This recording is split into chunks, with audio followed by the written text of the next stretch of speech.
Hi, I'm Kymbal Dunne, and I'm with the Real Estate Institute of New South Wales commercial chapter.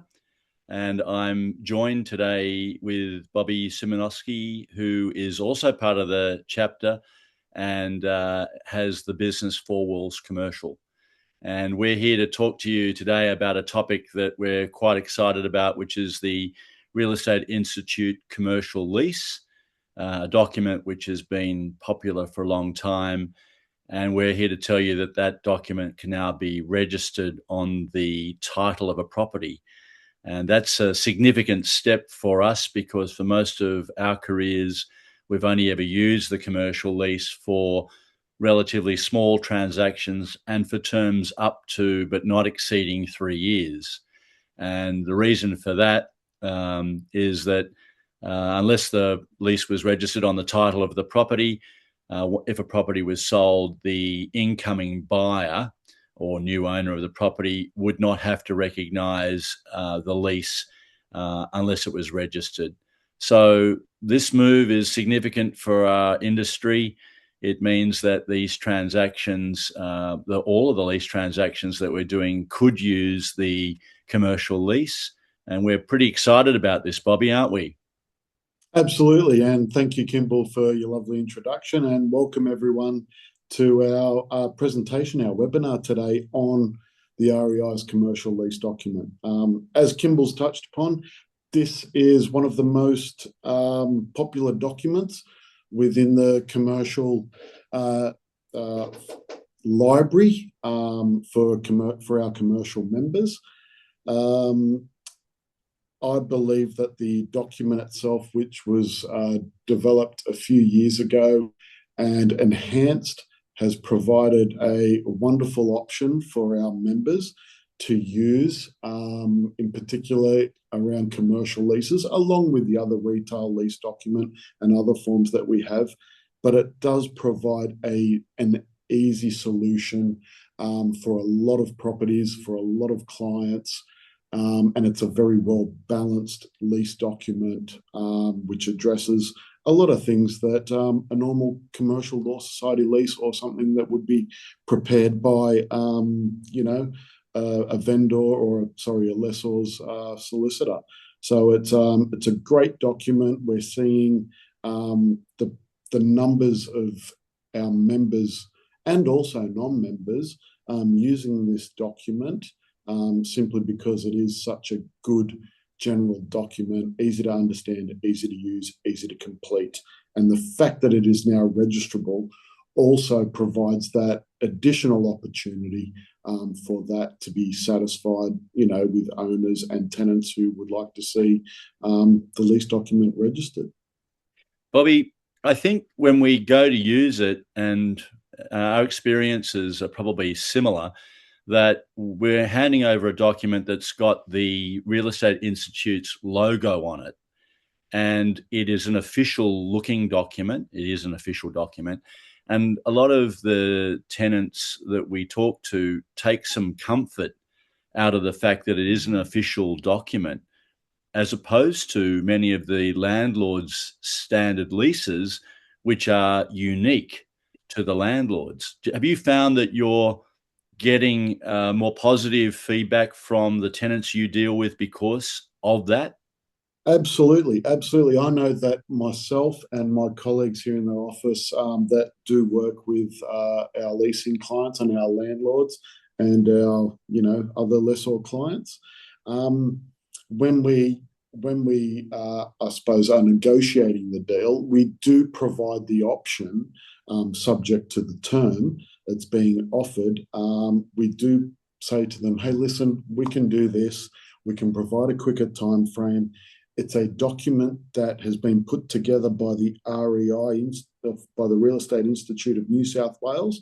And that gives them, I suppose, a quiet comfort that, yes, it is a document that it's widely accepted, or they've seen it before, or they've heard of it before. And I suppose in a lot of cases, the fact that the timing is quicker, it's relatively are always more affordable and less expensive than a solicitor prepared lease.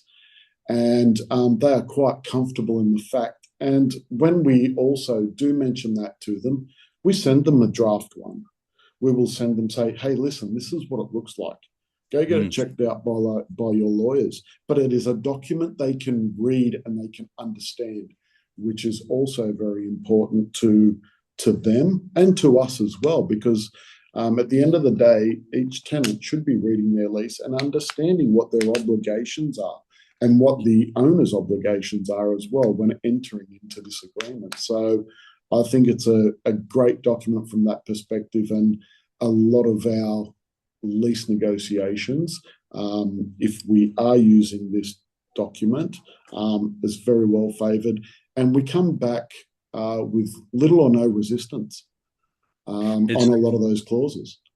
it's interesting, isn't it? Like, we are living in a world where people really want to read a plain English policy.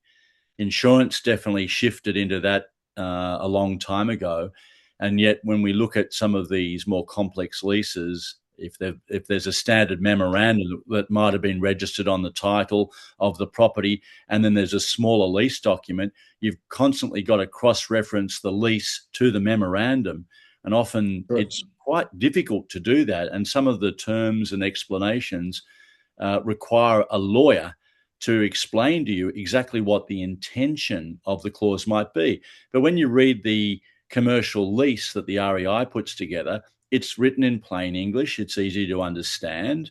If a tenant has a question about it, you can normally talk them through it. You always encourage them to go to a lawyer, but at the same time, you can still explain it. And I've found some of the landlord issued leases, which can be 60 and 70 pages. The memorandum could even be longer than that, very difficult. And sometimes I've even had to go back and try and find what the purpose of the clause was about. So I've found this change is significant because it builds a bit more trust in our industry with us as practitioners when we've done a deal and we're a property manager or a leasing agent and we're ready to issue the contract to the tenant. We're able to explain those clauses, whereas some of the other clauses of documents issued by the landlord and their solicitor, I have to rely on a lawyer to explain those. I'm sometimes out of my depth. Absolutely, absolutely. And like, we need to make it clear that I suppose with the REI New South Wales commercial lease, everyone in our chapter has a wealth of experience and a wealth of knowledge when it comes to lease negotiations.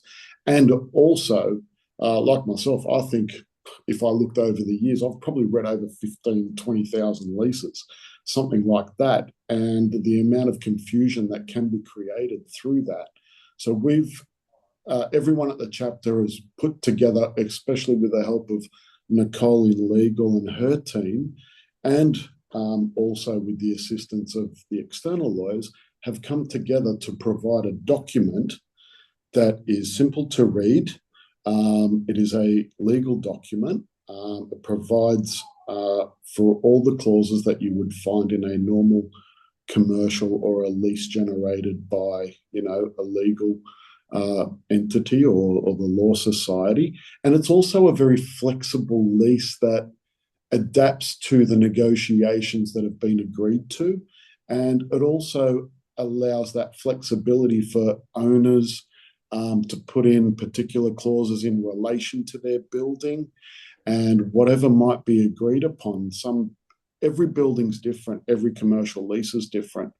The platform allows for annexures, special conditions, different types of bond where it could be either a security deposit, a cash amount held, or a bank guarantee. It provides for all those things. So it's a very easy, good, flexible, adaptable lease where clauses can be included, excluded, added to, and whatnot. So I think it's a fantastic document, and and I think our members also see that, given the numbers that they're using it in. Yeah. So yeah, it's really good from that perspective, And I think it'll just continue to grow because it has that flexibility, that ease of understanding, and whatnot. Bobby, I hope what we've said today is of value to our members and also our industry. But I think it's an exciting and positive change.